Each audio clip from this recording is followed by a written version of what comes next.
श्री गुरु सत्ताय नमः। सभी को प्रणाम। पिछले वीडियो में हमने सुना मनुष्य ने साइंस और टेक्नोलॉजी के क्षेत्र में, भौतिक उपलब्धियों के क्षेत्र में बहुत तरक्की कर ली है, पर उसका आंतरिक जीवन बड़े ही निम्न स्तर का हो गया है। आज व्यक्ति अवसाद से पीड़ित है, डिप्रेस्ड है, क्योंकि जीवन कैसे जिया जाना चाहिए ये वो भूल चुका है। आज के समय में हमें भगवत गीता के संदेश को अपने जीवन में उतारने की बहुत आवश्यकता है। भगवत गीता हमें जीवन जीने की कला सिखाती है। गीता हमें सिखाती है कि किस तरह अपने रोज के कार्यों को करते हुए हम शांति प्राप्त कर सकते हैं, किस तरह ईर्ष्या आदि मन के विकारों से मुक्त होकर हम परम सुख की प्राप्ति कर सकते हैं, किस तरह कर्म करते हुए भी उनसे न बंधकर मुक्ति का मार्ग खोज सकते हैं। आइए इसी क्रम को आगे बढ़ाते हैं। महाभारत काल में जब लोग वास्तविक ज्ञान को भूल चुके थे, जीवन के सही मार्ग दर्शन को भूल चुके थे और कर्म कांड में उलझे हुए थे, ताकि उनके कामनाओं की पूर्ति हो सके, स्वर्ग की प्राप्ति हो सके और आराम का जीवन, विलासिता का जीवन जिया जा सके, उस समय एक दिव्य प्रकाश के रूप में गीता का अवतरण हुआ, जिसने अर्जुन को मोह से छुड़ाकर कार्यरत किया और भूली हुई, भटकी हुई मानव जाति को सन्मार्ग का ज्ञान कराया।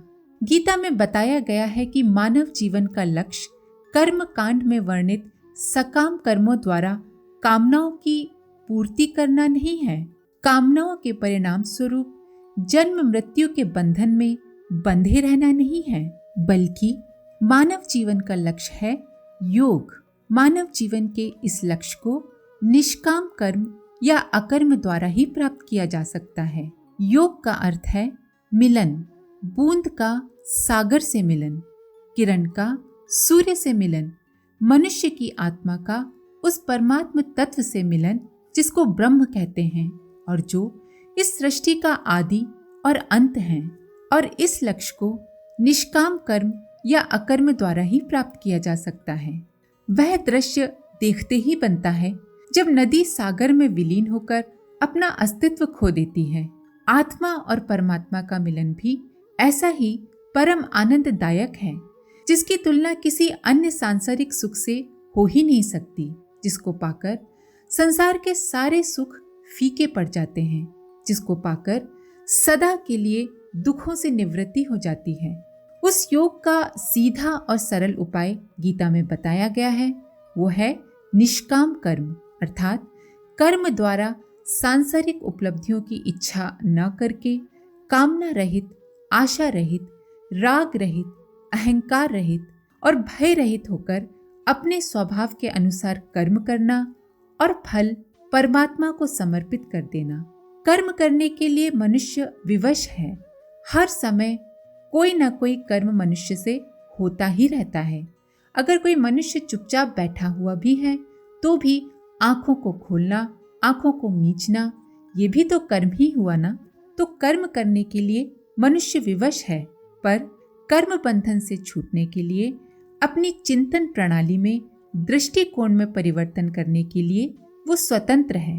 अपने कर्तव्य पालन में सुख दुख, सर्दी गर्मी, लाभ हानि, जीत हार, यश अपयश, जीवन मरण, भूत भविष्य की चिंता न करके कर्तव्य कर्म में रत रहना निष्काम कर्मयोगी का ढंग है। दुख द्वंद्व संसार में आते भी हैं और चले भी जाते हैं। इनका प्रभाव क्षणिक और अस्थायी है, थोड़े समय के लिए है। स्थायी तो केवल आत्मा है, जो अछेद्य है, अदाह है, अक्लेद्य है और अशोष्य है, अर्थात जिसे न काटा जा सकता है, न जलाया जा सकता है, न गीला किया जा सकता है, न सुखाया जा सकता है, क्योंकि ये सारे विकार शरीर के हैं। आत्मा निर्विकार है। उस आत्मा का उत्थान और पतन ही वास्तविक उत्थान और पतन है। आत्मा का कल्याण योग में है, अर्थात परब्रह्म से मिलन में, और इस मिलन में कामना, आशा, आसक्ति और अहंकार बाधा डालते हैं। अतः धर्म और अधर्म, अच्छाई और बुराई, ऊंच और नीच का विचार छोड़कर अपने स्वभाव के अनुसार निष्काम कर्म करना चाहिए। गीता में बताया गया है कि स्वभाव के अनुसार मनुष्य 4 प्रकार के होते हैं: ब्राह्मण, क्षत्रिय, वैश्य और शूद्र। ब्राह्मण वो मनुष्य है जो ज्ञान देता है, जो निस्वार्थ भाव से ज्ञान बांटता है। क्षत्रिय वो मनुष्य है जो शस्त्र विद्या में निपुण है, जो दूसरों की रक्षा करता है। वैश्य वो मनुष्य है जो व्यापार में, लेन देन में प्रवीण है। और शूद्र वो मनुष्य है जिसमें सेवा भाव है, जो दूसरों की सेवा ही अपना कर्तव्य समझता है, दूसरों की सेवा में ही जिसकी शांति है, जिसको सुख है। यहाँ छोटे बड़े, ऊंच नीच का प्रश्न ही नहीं उठता।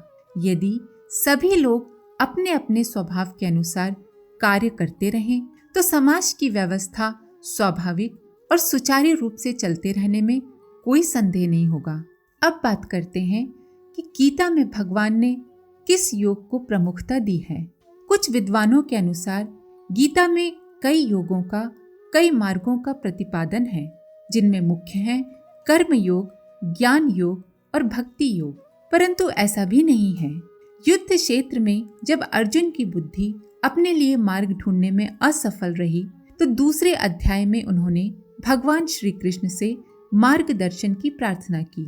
दूसरे ही अध्याय में अर्जुन को मार्ग बताया गया। अर्जुन उसे ठीक से नहीं समझ पाए और तीसरे अध्याय के आरंभ में पुनः प्रार्थना की, मुझे भ्रम में मत डालिए, निश्चित रूप से मुझे एक ही मार्ग दिखाइए। ऐसी स्थिति में कई मार्ग बताना तर्क संगत है ही नहीं। गीता में आदि से अंत तक एक ही मार्ग का प्रतिपादन है और वो है निष्काम कर्मयोग। इसी निष्काम कर्मयोग के मार्ग पर 2 तरह के लोग चलते हैं। एक वे जो वर्ण आश्रम के सिद्धांतों के अनुसार जीवन बिताते हैं, जैसे राजा जनक, और दूसरे वे जो वर्ण आश्रम के सिद्धांतों को नहीं मानते, जैसे स्वामी विवेकानंद और शंकराचार्य। वास्तव में प्रत्येक मनुष्य के व्यक्तित्व के 3 पहलू होते हैं: कर्मात्मक, ज्ञानात्मक और भावात्मक। इसीलिए एक ही व्यक्ति कर्म योग, ज्ञान योग और भक्ति योग का अनुसरण करता है। स्वामी विवेकानंद ने भी कहा है कि मनुष्य को ईश्वर प्राप्ति के लिए तीनों योग, कर्म योग, ज्ञान योग और भक्ति योग का अवलंबन लेना चाहिए। अर्जुन एक ही व्यक्ति थे। दूसरे अध्याय में उन्हें बताया गया कि निष्काम कर्मयोगी स्थित प्रज्ञ होता है, अर्थात सब प्रकार के राग द्वेष से रहित। 12वें अध्याय में उन्हें बताया गया कि निष्काम कर्मयोगी में आत्मसमर्पण की भावना होती है, ये भक्ति के लक्षण हैं। 13वें अध्याय में उन्हें बताया गया कि निष्काम कर्मयोगी को प्रकृति पुरुष का ज्ञान होता है, ये ज्ञान के लक्षण हैं। 14वें अध्याय में उन्हें बताया गया कि निष्काम कर्मयोगी गुणातीत होता है, अर्थात तीनों गुण, सत्वगुण, रजोगुण और तमोगुण से परे, और गुणातीत पुरुष के लक्षण उन्हें बताए गए। 16वें अध्याय में उन्हें बताया गया कि निष्काम कर्मयोगी दैवी संपदा से संपन्न होता है और आसुरी संपदा ग्रहण नहीं करता। यद्यपि अलग अलग अध्यायों में वर्णित होने के कारण अलग अलग मार्गों और व्यक्तियों के लक्षण मालूम होते हैं, परंतु वास्तव में ये सब एक ही योगी के लक्षण हैं, निष्काम कर्मयोगी के लक्षण। और अर्जुन को निष्काम कर्मयोगी बनने का उपदेश पूरी गीता में किया गया है। इस प्रकार गीता के सभी अध्याय एक ही निष्काम कर्मयोग की माला में मोतियों की तरह पिरोए गए हैं और गीता का विषय योग है। उस योग अर्थात आत्मा का परमात्मा से मिलन का उपाय सिर्फ निष्काम कर्म है। गीता में बार बार योगी बनने और युद्ध करने के लिए कहा गया है। वास्तव में गीता एक ही योग है, एक ही मार्ग है, एक ही ज्ञान है, एक ही भक्ति है और विश्व को देखने का एक ही दृष्टिकोण है। निष्काम कर्मयोगी का वही मार्ग, वही ज्ञान, वही भक्ति और दृष्टिकोण होता है।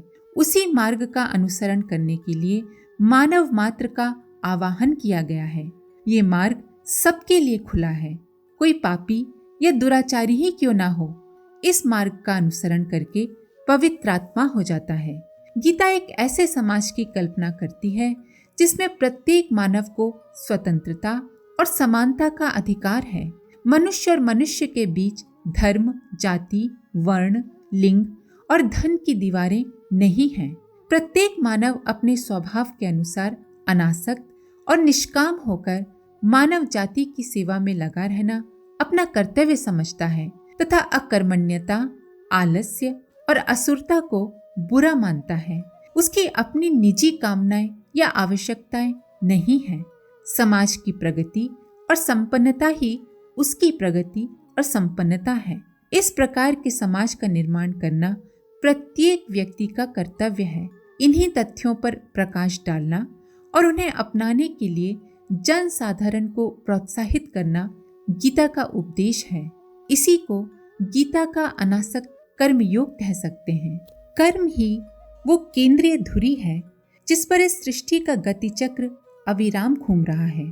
संसार में जो कुछ दिखता है उसका आधार यही प्रक्रिया है, कर्म।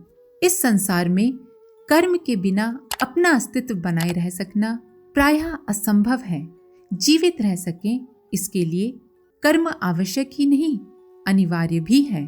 परम सत्ता के इस विश्व उद्यान में सर्वाधिक श्रेष्ठ एवं वरिष्ठ मानव मानसिक और बौद्धिक दृष्टि से परिपूर्ण विकसित होने के कारण सिर्फ इंद्रिय सुखों तक सीमित नहीं रह सकता। उसे उच्च स्तरीय इंद्रियातीत परम आनंद की तलाश है, जिसके लिए अज्ञानवश वो इस सांसारिक मृग मरीचिका में भटकता है। इस भटकाव से मुक्ति पाने, निज के स्वरूप को पहचानने के लिए ऋषि मनीषियों ने ज्ञान योग, भक्ति योग एवं कर्म योग का मार्ग अपनाने हेतु निर्देश दिया है। इसमें कर्म योग सभी के लिए उपयुक्त है, क्योंकि ये हर मनोभूमि के व्यक्तियों एवं वर्तमान परिस्थितियों के अनुकूल है। ये इसलिए भी सबके लिए उपयुक्त है क्योंकि मनुष्य आजीवन किसी न किसी रूप में कर्म करता ही रहता है। अतएव यदि कर्म योग युक्त जीवन जी सकना संभव हो सके तो इसी जीवन में स्वर्ग एवं मोक्ष जैसी स्थिति का आनंद पा सकना सबके लिए संभव हो जाएगा। आज के लिए इतना ही। आप सभी का धन्यवाद। ओम शांति। हमारे YouTube चैनल को सब्सक्राइब करें और बेल आइकन को दबाकर ऑल पर क्लिक करें ताकि आने वाले सभी वीडियोस की नोटिफिकेशन आपको मिलती रहे।